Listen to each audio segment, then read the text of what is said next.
सुहेल वड़ाई साहब, आपसे मेरा सवाल ये है कि ये बताइए कि ये जो कैमला हैरिस हैं, इनका फैमिली बैकग्राउंड क्या है और इनका असली नाम क्या है? देखिए जी, कमला तो मैं तो समझता हूँ कि उनका असली नाम कमला देवी है। कमला देवी? कमला देवी, जो उनकी माँ ने रखा। तमिलनाडु से चूँकि तलक है उनका, साउथ से, तो वहाँ तो हमारे जैसे ही नाम है। तो देखिए, हम अमेरिका में जाते हैं तो पता नहीं बड़ाइज को वो क्या बना दें, और इसी तरह उन्होंने कमला देवी को भी कमाला और कमला और पता नहीं क्या क्या बना दिया। तो बेसिकली तो वो कमला देवी हैं। उनकी बहन, ये 2 बहनें हैं, और इनकी वालदा जो थी वो तमिलनाडु से गई थी, साइंसदान थी। इनकी फिर जमाइका के जो मिस्टर हैरिस थे उनसे शादी हो गई, ये 2 बच्चियां पैदा हुई। ये अब वकील हैं और माशाल्लाह वकालत के तौर पर, प्रोसिक्यूटर के तौर पर इन्होंने बड़ा नाम कमाया। इलेक्ट हुई, वहाँ आपको पता है प्रोसिक्यूटर भी इलेक्ट होता है, और फिर ये वाइस प्रेसिडेंट रही। तो बुनियादी बात यह है कि अगर तो मेरा वोट अगर होता तो मैं तो कमला देवी को देता। आपका वोट हमेशा किसी देवी को जाता है।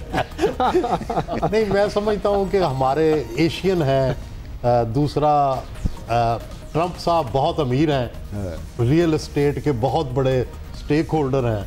कमला देवी जो हैं ये मिडिल क्लास से उठी हैं, तो मेरी उनके साथ हमदर्दी है। फिर डेमोक्रेटिक पार्टी है जो कि हमेशा इमिग्रेंट्स को भी सपोर्ट करती है। तो इसलिए ये वो वजूहत है जिनकी वजह से मैं कमला देवी को देता। लेकिन बड़ा टाइट इलेक्शन है, और सिर्फ एक फिक्रा मैं ऐड करना चाहता हूँ कि अगर तो कमला देवी जीती तो कोई इंटरनेशनल पॉलिसीज़ में अमेरिका की चेंज नहीं आई। बिल्कुल ठीक है। और अगर ट्रंप जीते तो बहुत बड़ी तब्दीली आई। शहजाद साहब, ट्रंप साहब के बारे में कुछ आप हमें बताएंगे? और जिस तरह के सुहेल वड़ाई साहब को एक देवी पसंद है, तो आपको भी कोई देवता पसंद है? मेरे ख्याल से डोनाल्ड ट्रंप को जानना तो आपको पता बड़ा मुश्किल काम है। हाँ। वो कोई रिवायती सियासतदान नहीं है। उनका जो 4 साल टर्म था उसमें भी हमने देखा कि बड़ा उतार चढ़ाव आया। मतलब एक मौके पे तो नॉर्थ कोरिया से भी वो बात करने के लिए तैयार हो गए, जो शायद किसी ने सोचा नहीं था। पाकिस्तान के साथ भी जो उनका डिप्लोमेटिक एक आगाज़ हुआ था, वो आपको याद होगा ट्विटर के थ्रू हुआ था, जब उन्होंने पाकिस्तान पे डबल गेम का इल्ज़ाम लगाया था और इमरान खान ने उसका जवाब दिया था। लेकिन बाद में आपने देखा कि इमरान खान के लिए उनकी एक पसंद भी जो है वो बढ़ गई। ये इलेक्शन बड़ा टफ है। जैसे इन्होंने कहा, डोनाल्ड ट्रंप वैसे तो पैसों में ज़्यादा अमीर है कमला हैरिस से, लेकिन इस मर्तबा जो फंडिंग है वो डेमोक्रेट्स की कई ज़्यादा हुई है रिपब्लिकन्स के मुकाबले में, और जो ज़्यादातर बिलियनर्स हैं अमेरिका में वो भी सपोर्ट कर रहे हैं कमला हैरिस को। तो पैसों के मुकाबले में जो उनकी ज़ाती वेल्थ अपनी जगह पे, लेकिन जो मेजर डोनर्स हैं वो इस वक्त कमला हैरिस के साथ हैं। इलेक्शन सबको पता है, ओपिनियन पोल जितने भी देखें मीर साहब, वो 1% 2% ऊपर नीचे हर स्टेट में ऐसा ही है। और ज़्यादातर जो स्टेट्स हैं, 44 स्टेट्स पे तो पता ही है कि क्या होना है। रिपब्लिकन्स वहाँ पे फेवरेट हैं, डेमोक्रेट्स फेवरेट हैं, अनलेस एंड अनटिल कोई बहुत बड़ा तब्दीली आ जाए। जैसे डोनाल्ड ट्रंप तो क्लेम कर रहे हैं कि मैं तो कैलिफोर्निया भी जीत जाऊंगा, और अगर नहीं जीता तो उसका मतलब मेरे साथ धांधली हुई है। तो वो तो ये भी इल्ज़ाम लगा रहे हैं। लेकिन जो फिर 7 स्टेट्स हैं जिसके इलेक्टोरल वोट्स 93 हैं, वो फैसला कौन होंगे। और उसमें भी पेंसिल्वेनिया जो है वो सबसे पहले, क्योंकि आपको पता है वहाँ पे भी वो 7 स्टेट्स हैं, Arizona, Georgia, Michigan, Nevada, north Carolina, Pennsylvania और विस्कॉन्सिन। और पेंसिल्वेनिया क्योंकि ईस्ट पे है तो वहाँ पे पोलिंग अब आगाज़ भी हो चुका होगा, और वहाँ पे नताइज भी पहले आ जाएंगे वेस्ट के मुकाबले में। तो वहाँ पे कहा जाता है कि जो डेमोग्राफिक्स हैं वो आपको एक अच्छा गाइड दे देते हैं कि जो बाकी चांस किसका लग रहा है आपको? मैं तो 50-50। मीर साहब ये प्रेडिक्ट करना बड़ा मुश्किल है, लेकिन आज मेरी कुछ लोगों से बात की, अब उनकी भी लीनिंग, क्योंकि वहाँ पे भी आपको पता है डिवीजन बहुत बढ़ गई है। पाकिस्तान में जो हम कहते हैं सियासी डिवीजन है, वहाँ तो इंतहा नहीं, मैं तो ट्रंप को तो क्या ही वोट देना, लेकिन प्रैक्टिकली वहाँ पे लग रहा है कि बड़ा एक टफ इलेक्शन होने जा रहा है। जी शादिब खानज़ाद साहब, आप 50-50 वाला हैं थॉट, या आपका कोई क्लियर ओपिनियन है कि फलां जीतेगा? मुझे ज़ाहिर है पोल्स 50-50 बता रहे हैं, बट मेरा दिल ये चाहता है कि ट्रंप हार जाए, क्योंकि जितनी एक्सट्रीम एक पॉलिटिक्स ट्रंप करते हैं, और इस वक्त सिर्फ और सिर्फ सारी दुनिया एंशियस नहीं है, क्योंकि आउटसाइडर है ट्रंप। तो आमतौर पर होता है लोगों को या फिर ममालिक को। आउटसाइडर किस सेंस में? क्या? क्योंकि जो एक ट्रेडिशनल पॉलिटिकल बैकग्राउंड नहीं है उनका, और वो बिल्कुल बाहर से आए हैं, और जिसको वो फख्र से बताते भी हैं। तो आमतौर पर होता है कि दीगर ममालिक भी और खुद अमेरिका के लोग भी, उन्हें होता है रिपब्लिकन आ गए तो ये पॉलिसी होगी, डेमोक्रेट्स आ गए तो ये पॉलिसी होगी, मगर सब एंशियस हैं। कल CNN पर पोल चल रहा था कि 70% वोटर, जब हम उनसे पूछ रहे हैं तो वो एंक्शियस हैं कि इलेक्शन का रिजल्ट क्या आएगा, सिर्फ अमेरिका के अंदर। और अमेरिका से बाहर आपको पता है, यहाँ पर पाकिस्तान में तहरीक इंसाफ को बड़ी उम्मीद है, ट्रंप आएंगे तो इमरान खान को बाहर निकालेंगे। बांग्लादेश में शेख हसीना वाजिद की पार्टी को बड़ी उम्मीद है, जब से उन्होंने ट्वीट किया है ट्रंप ने बांग्लादेश के हालात के हवाले से और मिनॉरिटीज़ पर जो क्रैकडाउन हुआ उस हवाले से उनके साथ जो गलत हुआ, तो उन्हें बड़ी उम्मीद है।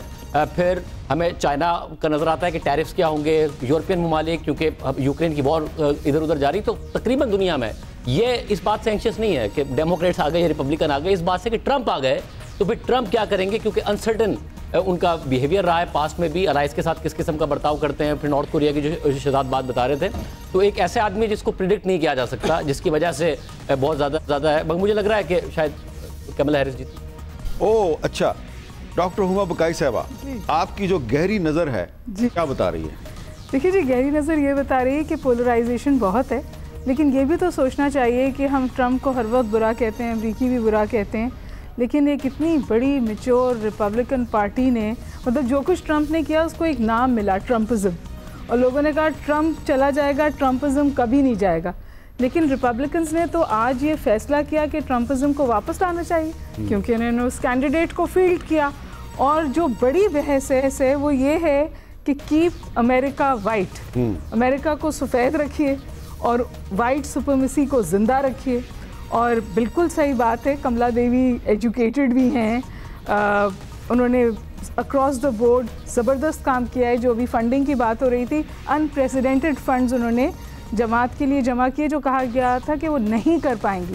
लेकिन at the end of the day क्या अमेरिका इतना पॉलिटिकली मैच्योर है कि एक कलर्ड औरत को वाइट हाउस में पहुंचाए? क्योंकि वो तो वाइट हिलरी को, एस्टैब्लिशमेंट कैंडिडेट को भी वाइट हाउस नहीं दे सका था। आज ट्रंप साहब ने एक ट्वीट किया है, एंटी इस्टेब्लिशमेंट, उन्होंने कहा कि अगर आप एंटी इस्टेब्लिशमेंट हैं तो मुझे वोट दें। इसका उनको फ़ायदा होगा? 200% फ़ायदा होगा, इसीलिए उन्होंने पिच किया है, क्योंकि ये कहा जा रहा है कि हिलरी भी इसीलिए हारी। 200% जी, क्योंकि हिलरी, ये एस्टेब्लिशमेंट हर दुनिया में हर जगह पे जो है ये अनपॉपुलर है। आपसे मैं ये नहीं कह रही, मैं अमेरिकी एस्टेब्लिशमेंट की बात कर रही हूं। सवाल ये कि दूसरी तरफ वोट को इज्जतों का नारा लगाया ये नहीं। हिलरी भी तो एस्टेब्लिशमेंट की कैंडिडेट थी ना, अगर बर्नी सैंडर्स को उस वक्त ये लोग फील्ड कर देते शायद। तो आपके ख्याल में कौन जीत रहा है? मेरे ख्याल में ट्रंप के बहुत स्ट्रॉन्ग चांसेस हैं। ओह अच्छा, अब मैं चलता हूँ जी पेशावर। डॉक्टर मिनात खान साहबा, बहुत बहुत शुक्रिया डॉक्टर साहबा, आपने हमें टाइम दिया। पेशावर में बैठ के आपको जो अमेरिका की जो पॉलिटिक्स है, इसमें कौन जीतता हुआ नजर आ रहा है? हामिद साहब, जो आपके साथ माहिरीन बैठे हुए हैं, उनकी राय सुन के बहुत अच्छा लगा, लेकिन मैं यही कहूँगी कि 50-50 चांसेस है, क्योंकि अमेरिकन इलेक्शंस जो हैं वो इतने अनप्रेडिक्टेबल हैं, बावजूद इसके कि आप कहते हैं कि जी स्विंग स्टेट्स जो हैं वो बैटल ग्राउंड है और वहाँ पे वही डिसाइड करते हैं ज़्यादातर प्रेसिडेंशियल कैंडिडेट के चांसेस को कि जीतना है या हारना है। लेकिन इसके साथ साथ आपको ये भी देखना होगा कि उनका जो पॉलिटिकल कैंपेन थी वो किस तरह से चली थी, कौन लोग ऐसे थे जिन्होंने उनकी फंडिंग की थी, किन लोगों को उन्होंने अट्रैक्ट किया था। तो कमला हैरिस का अगर हम लोग देखें तो जनरली वो मिडिल क्लास की बात करती हैं, लोअर इनकम की बात करती हैं, एजुकेशन, हेल्थ हो गया, हेल्थ केयर, और इमिग्रेंट्स की भी वो मतलब सपोर्ट करती हैं कि उनके लिए लीगल तरीका हम लोग अपनाएंगे। तो उस लिहाज से अगर हम लोग देखते हैं तो फिर आपकी जो लॉबीज़ हैं, जितने भी बाहर के वहाँ पे लोग आबाद में बाहर से आके, वहाँ की जो लोकल लॉबीज़ हैं, फिर रिलीजियस लॉबीज़ हैं जिनमें स्ट्रॉन्गेस्ट जो है वो इजराइली या जूइश लॉबी है, पाक जो है, इसी तरह आर्मेनियन लॉबी है, फिर क्यूबन है। वो जो है एक बहुत बड़ा वोट बैंक बन जाता है कामिला के लिए। तो मेरे ख्याल में जो जिस तरह से उन्होंने अपनी कैंपेन चलाई है, तो उनके लिए तो काफ़ी वो उनके इंटरेस्ट की बात कर रही हैं। दूसरी तरफ जब हम डोनाल्ड ट्रंप की बात करते हैं तो आप ये देखिए कि वो किन लोगों को, और ख़ासकर जब हम रिपब्लिकन पार्टी की बात करते हैं कि उन्होंने उनको नॉमिनेट किया है, तो रिपब्लिकन पार्टी बेसिकली मैं कहूँगी कि एक ट्रेडिशनलिस्ट या कंजर्वेटिव पार्टी है, जिन्होंने हमेशा रिलीजन को अहमियत दी है ड्यूरिंग इलेक्शंस, और उनकी पॉलिसीज़ जो है वो ऐसी होती हैं कि रिलीजियस कंजर्वेटिव्स उनसे ज़्यादा खुश होते हैं।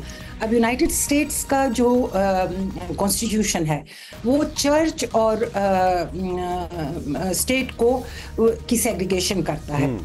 प्रेसिडेंट बुश ने जब उनकी का फर्स्ट टर्म था, उस वक्त उन्होंने फेथ बेस्ड ऑर्गेनाइजेशंस के लिए ख़ास फंडिंग मुकर्रर की थी।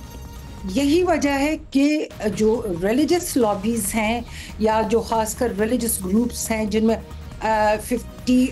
76 पॉइंट समथिंग जो है क्रिश्चियंस हैं अमेरिका में, 55% ऐसे हैं जो कि प्रैक्टिसिंग क्रिश्चियंस हैं, उनको फिर रिपब्लिकन पार्टी बहुत अपील करेगी जब, क्योंकि वो समझते हैं कि उनकी पॉलिसी चाहे वो डोमेस्टिक पॉलिसी हो या फॉरेन पॉलिसी हो, वो ट्रेडिशनलिस्ट पॉलिसी हो।